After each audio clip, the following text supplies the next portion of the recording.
The Golden Hermit and the Playful Spirit. High in the misty Himalayas, beside a crystal-clear lake surrounded by flowering trees, there lived a young hermit. Though he was still very young, he had chosen a life of peace and meditation instead of riches and pleasure. Every day he would sit quietly by the lake, learning to make his mind as still and clear as the water before him. One night, the young hermit sat in deep meditation under a sky full of twinkling stars. He breathed slowly and peacefully, his mind focused like a candle flame that does not flicker. Hour after hour passed, and he did not move. The forest animals gathered quietly nearby, as if keeping watch over the gentle young man. As the first rays of dawn touched the mountains, the hermit opened his eyes and walked to the lake to bathe. When he stepped out of the water, something magical happened. His whole body seemed to glow with a warm golden light. The morning sun made his skin shimmer like polished gold. He was the most beautiful sight the forest had ever seen. High above the clouds, a playful forest spirit was floating by when she noticed the golden glow from below. She swooped down curiously and gasped when she saw the young hermit. "Oh my," she exclaimed, her eyes wide with wonder. "What a beautiful young man, and he's just sitting here all alone. That won't do at all." She floated down in a swirl of sparkling light. "Hello there," the spirit said cheerfully, landing softly before the hermit. "You are so young and full of life. Why do you spend all your time sitting still and being serious? You should be out exploring the world, playing in meadows, feasting on delicious fruit. Come with me, I'll show you wonderful things. You can always meditate later, when you're old." The young hermit looked at the spirit with calm, kind eyes and smiled gently. "Dear spirit," he said, "you are very kind to think of me. But I do not know how much time I have in this world. No one does. Tomorrow is never promised to anyone. That is exactly why I choose to do what is good and important right now, not later. I am not wasting my time. I am using it in the best possible way." The forest spirit was amazed. She had never heard such wise words from anyone so young. Her playful smile softened into one of deep respect. "You are right," she whispered. "I came to teach you, but instead, you have taught me." She bowed gracefully, and in a shower of golden sparkles, she rose back into the sky and disappeared among the clouds. The young hermit watched the spirit fade into the morning sky, then returned peacefully to his meditation. The lake was still, the mountains were quiet, and his heart was full. He knew that the wisest thing anyone can do is not to wait for the perfect moment, but to make this moment count. And so he sat, golden and serene, making every breath a gift to the world. Moral: do not wait for tomorrow to do what is good. Use the time you have right now, for no one knows what tomorrow may bring. The Spiteful Stargazer.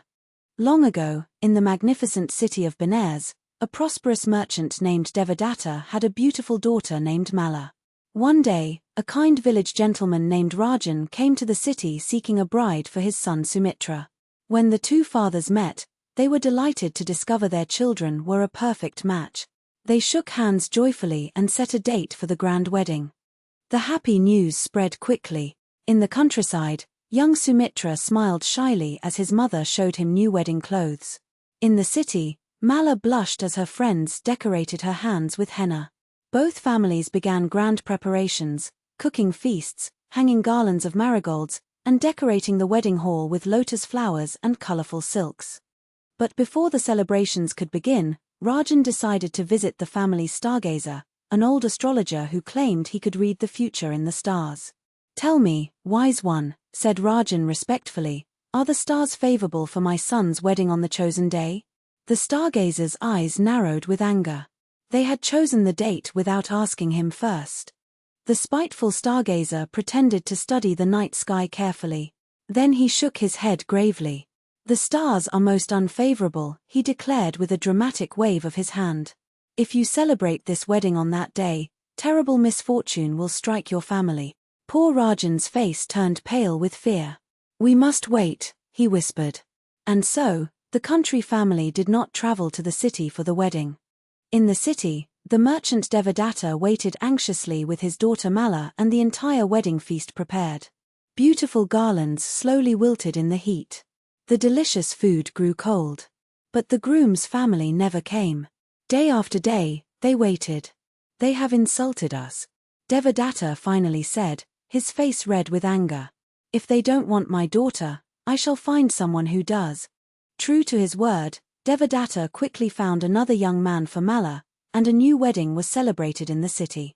When Rajan and Sumitra finally arrived the following week, they heard music and laughter coming from the wedding hall.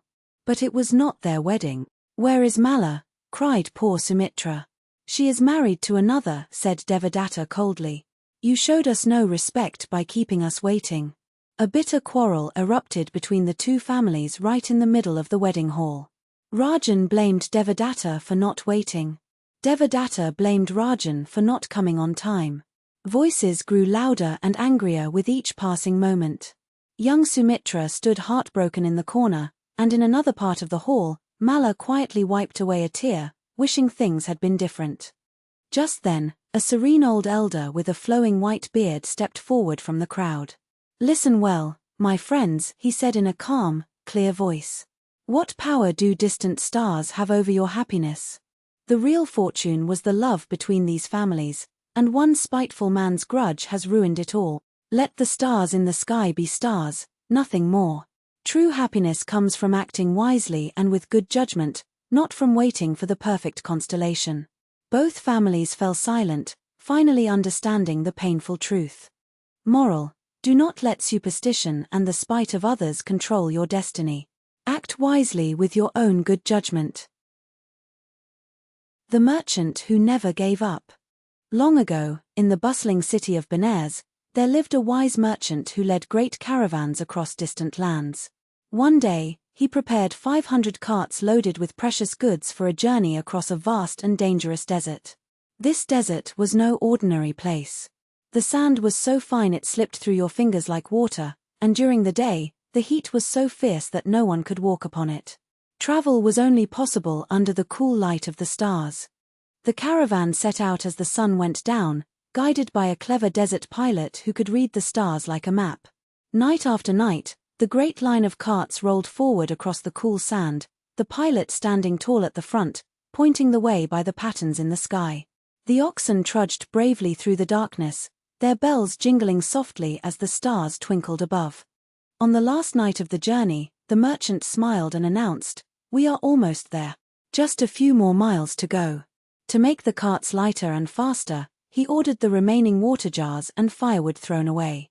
"We won't need these anymore," he said cheerfully. The workers happily tossed the heavy supplies aside. But as the night wore on, the tired desert pilot's eyes grew heavier and heavier, and he fell into a deep sleep at the front of the caravan. Without the pilot to guide them, the oxen wandered in circles through the darkness. When the first rays of dawn lit up the sky, the merchant looked around in horror. They were back at exactly the same spot where they had camped the day before. The cart tracks in the sand told the terrible truth. They had walked in one great circle all night long, and now every drop of water was gone. The scorching sun climbed higher, and the men huddled under their carts for shade. "We are finished," they moaned. "There is no water left, and we will never make it across." Some wept, others sat in hopeless silence. But the wise merchant refused to give up. He stood tall and said firmly, "Despair will not save us. If we sit here and do nothing, we truly are lost. But if we keep trying, we may yet find a way." The merchant walked across the burning sand, searching for any sign of hope. Suddenly, he spotted a small patch of green kusha grass growing between the rocks. His eyes lit up with excitement. "Where there is grass, there must be water beneath the ground," he cried. He rushed back to his men and gathered them together. "Bring your shovels. We dig here, right now." The men dug deeper and deeper into the earth, but after 60 cubits, their shovels struck something hard. Solid rock.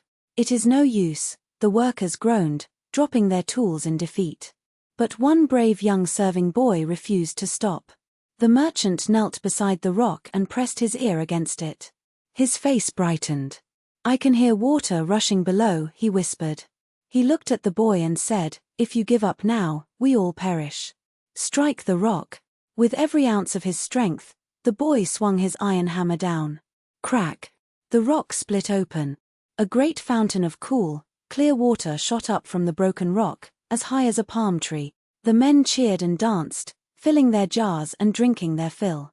They bathed the tired oxen and cooked a warm meal right there in the desert. That very night, they completed their journey, arriving safely with all their precious goods. The merchant became the most respected trader in all of Benares, and everyone remembered his lesson. Never give up, even when all seems lost, for those who persevere will always find a way. Moral: those who persevere with courage, even when all seems lost, will always find a way through.